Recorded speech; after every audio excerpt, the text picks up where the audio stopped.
দেখুন, ব্যাপারটা হচ্ছে সারা ভারতবর্ষে যেহেতু পাকিস্তানের গুপ্তচর বলছেন, বিভিন্ন সংস্থার মাধ্যমে আমরা খবর পাচ্ছিলাম, কেউ এয়ারফোর্সে জব করতো, কেউ ইন্ডিয়ান আর্মিতে, বা বিভিন্ন জায়গায় কেউ রাস্তায় আপনার ভাঙা জিনিসপত্র পড়ে থাকতো, সেগুলো পুরনো কাজ করতো, আবার স্পাইরের কাজ করতো। সেটা শুধু কলকাতা নয়, ভারতবর্ষের বিভিন্ন শহরে এই ধরনের ধরা পড়ছে। আমার একটা অবস্থা ক্লিয়ার, এখানে আমি পলিটিক্স আমার করার একটু ইচ্ছে নাই, একদম অবস্থান ক্লিয়ার যে আরো বেশি আমাদের এসটিএফ থেকে শুরু করে আইবি থেকে শুরু করে যারা আছেন গোয়েন্দা বিভাগে আরো অ্যাক্টিভ হওয়া দরকার। দেশে থেকে দেশ বিরোধী কাজ যারা করবে তাদেরকে খুঁজে বার করে 6 মাসের মধ্যে তাদেরকে চড়িয়ে দেওয়া, 2-10টা করে দিলে সব ঠান্ডা হয়ে যাবে। কিন্তু দুর্ভাগ্য এটা আমাদের, ট্রায়াল ডেটের পর ডেট, তারিখ পে তারিখ হচ্ছে, আর এগুলো বাড়তে থাকছে। 6 মাস, 8 মাস, 1 বছর অনেক আগে ধরেছে অনেককে। তাদের কোন জায়গায় আছে না আপনি ঠিক করে বলতে পারবেন, না আমি ঠিক করে বলতে পারবো। তো এতটাই চলবে কোথায়?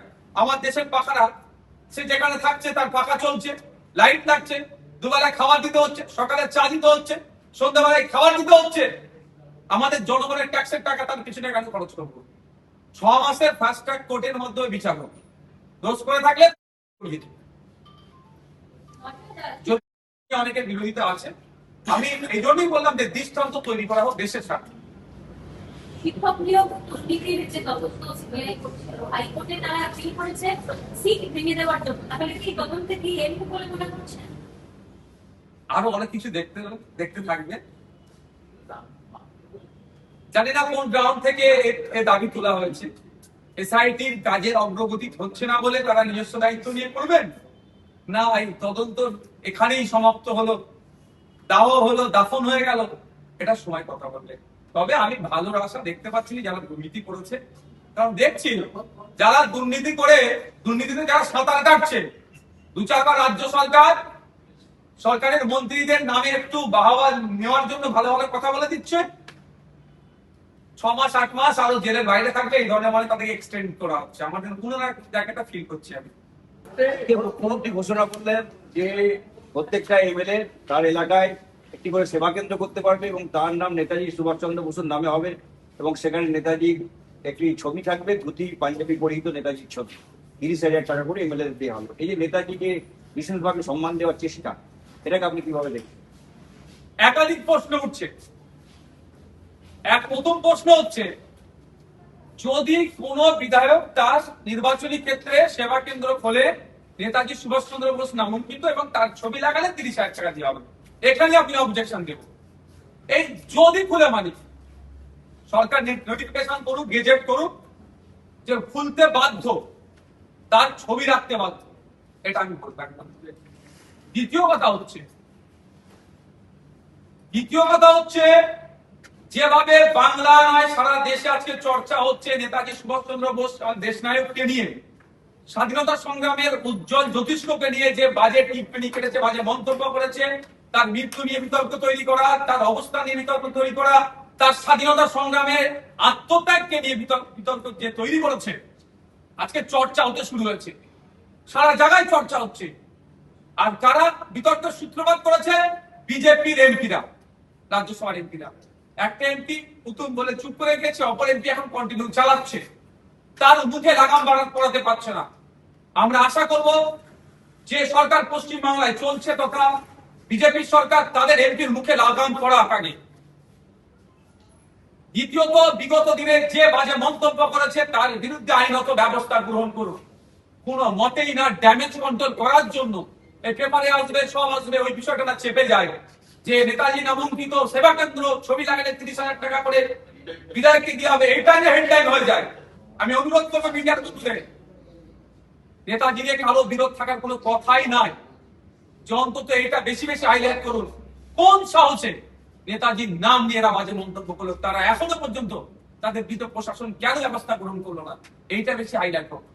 হ্যাঁ, দ্বিতীয়, তার সম্মানার্থে যেহেতু একটা স্বাধীনতার মাস চলছে, সেই জন্য এই প্রকল্পটা নিয়ে এসেছে, এটা আপনারা কোনো অসুবিধা নাই, কিন্তু কোন মতেই না ড্যামেজ কন্ট্রোলের জন্য এটা নিয়ে আসা হয়, সেটা আমাদের লক্ষ্য রাখতে হবে।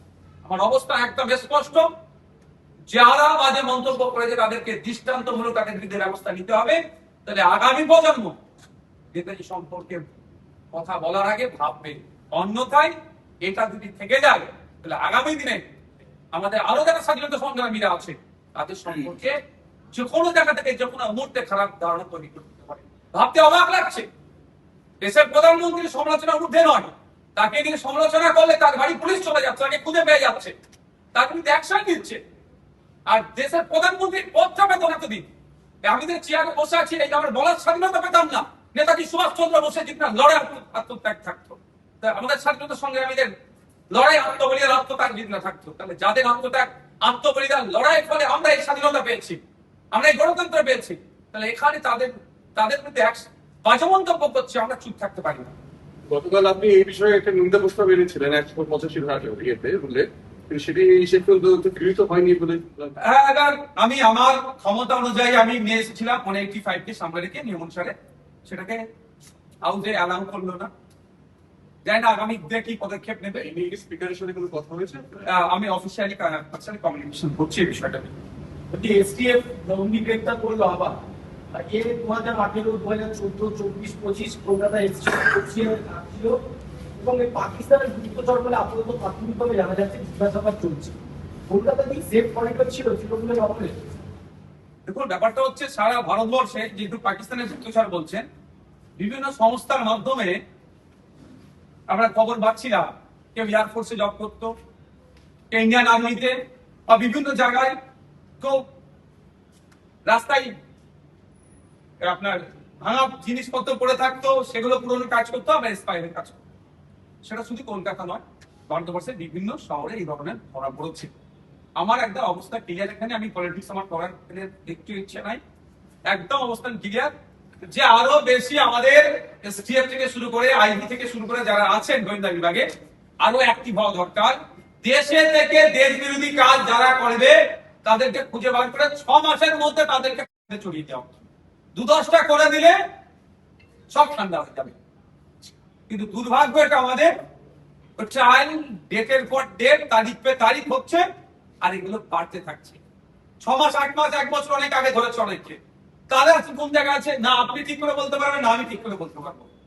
তো এতটাই চলবে কোথায়? আমার দেশের পাখারা সে যেখানে থাকছে তার পাখা চলছে, লাইট লাগছে, দুবেলায় খাবার দিতে হচ্ছে, সকালে চা দিতে হচ্ছে, সন্ধ্যাবেলায় খাবার দিতে হচ্ছে। আমাদের জনগণের ট্যাক্সের টাকা তার পিছনে কেন খরচ করবো? 6 মাসের ফাস্ট ট্র্যাক কোর্টের মাধ্যমে বিচার হোক, দোষ করে থাকলে যদি অনেকের বিরোধিতা আছে, আমি এই জন্যই বললাম যে দৃষ্টান্ত তৈরি করা হোক দেশের স্বার্থে। শিক্ষক নিয়োগ দুর্নীতির যে তদন্ত সিবিআই করছিল, হাইকোর্টে তারা আপিল করেছে সিট ভেঙে দেওয়ার জন্য, তাহলে কি তদন্তে কি এমনি বলে মনে করছেন? আরো অনেক কিছু দেখতে থাকবে, জানি না কোন গ্রাউন্ড থেকে এ দাবি তোলা হয়েছে। এসআইটির কাজের অগ্রগতি হচ্ছে না বলে তারা নিজস্ব দায়িত্ব নিয়ে করবেন না, এই তদন্ত এখানেই সমাপ্ত হলো, দাহ হলো, দাফন হয়ে গেল, এটা সময় কথা বলবে।